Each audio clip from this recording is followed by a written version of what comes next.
An American fighter jet has just been shot down over Iran. And right now, as you are watching this, U.S. Special Forces are on the ground inside enemy territory, racing to find a missing American airman before Iranian forces get to him first. This is not a drill. This is not a rumor.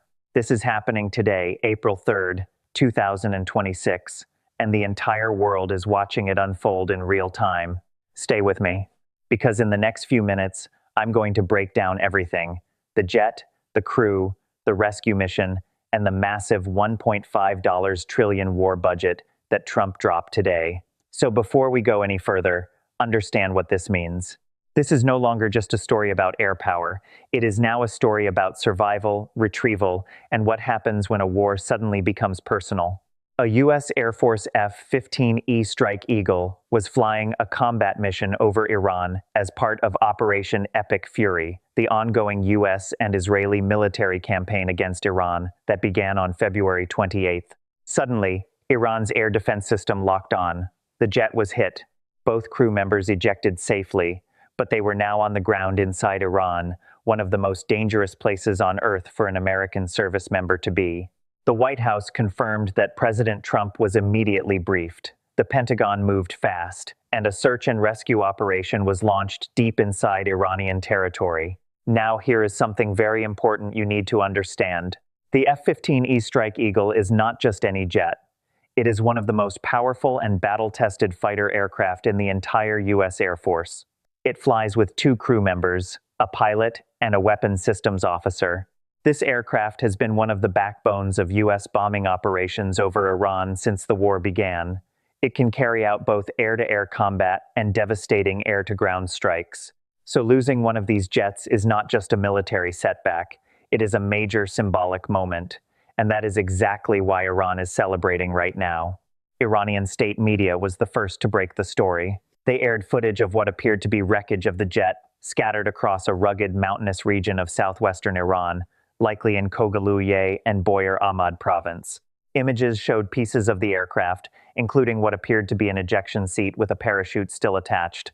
Iran initially claimed it had shot down an F-35 stealth fighter, which would have been even more embarrassing for the United States. But military analysts quickly looked at the tail markings on the wreckage and identified it as an F-15E from the 494th Fighter Squadron, 48th Fighter Wing, based at RAF Lakenheath in the United Kingdom.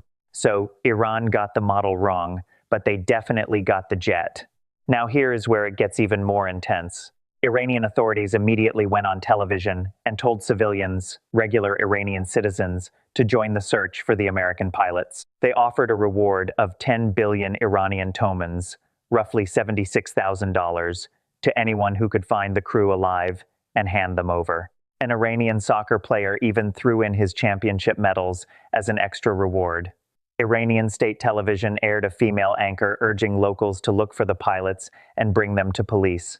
The governor of the province said that whoever captured the crew would be specially commended.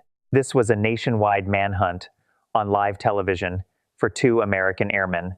But the U.S. military moved fast. Very fast. U.S. Special Forces located one of the 2 crew members and rescued him alive on Iranian soil.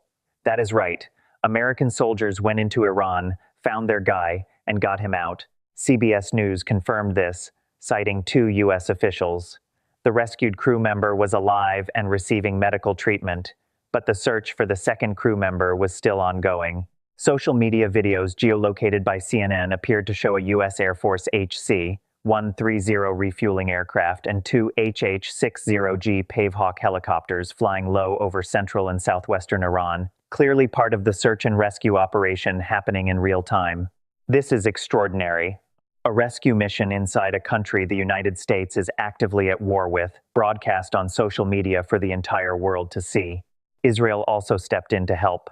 An Israeli official confirmed that Israel canceled planned airstrikes on Iran specifically to avoid interfering with the rescue effort. Instead, Israel provided intelligence to help locate the second crew member. Even in the middle of a war, there are moments like this where every second counts and every asset is pointed at bringing a person home safely. Now, let's talk about what Iran is saying publicly, because it tells you a lot.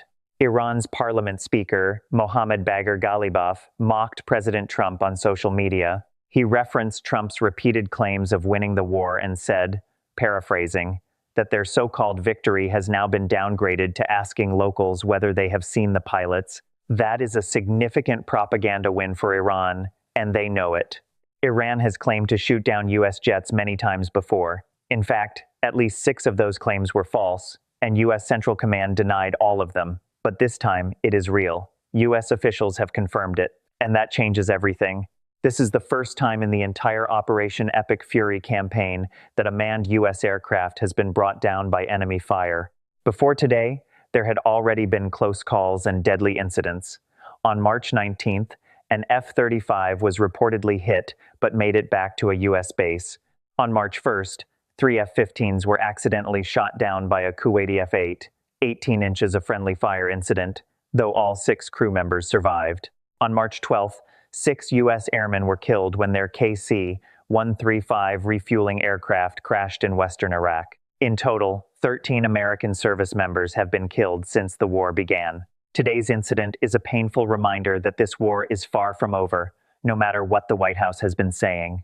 And that brings us to the other enormous story that dropped today, the same day as this shootdown. President Trump officially submitted his fiscal year 2027 budget request to Congress, and the number is staggering. $1.5 trillion for the Pentagon. Let me say that again. $1.5 trillion for defense spending. This is the largest defense budget request in the history of the United States. This is not a small increase. This represents a 44% boost over last year, when you include the extra funds. Trump wants to push through a budget process called reconciliation. For context, just a few years ago, the United States was spending around $800 billion a year on defense. Now we are looking at nearly double that. Here is how the math breaks down. Of that $1.5 trillion, $1.1 trillion would go through the normal congressional budget process, which typically requires support from both parties. The other $350 billion would be pushed through reconciliation, which Republicans can pass on their own with a simple majority. This is also on top of a separate $200 billion emergency war funding request that Trump already sent to Congress specifically to pay for Operation Epic Fury, the war against Iran. So the total military bill this year could be even larger than $1.5 trillion when you add it all together. What does all of that money buy? According to the budget documents, it funds 85 new F-35 fighter jets, a massive expansion of shipbuilding, including Columbia-class ballistic missile submarines, Virginia-class attack submarines, and amphibious assault ships. There is also significant investment in the Golden Dome missile defense system, a next-generation space-based missile defense network that Trump has been pushing for.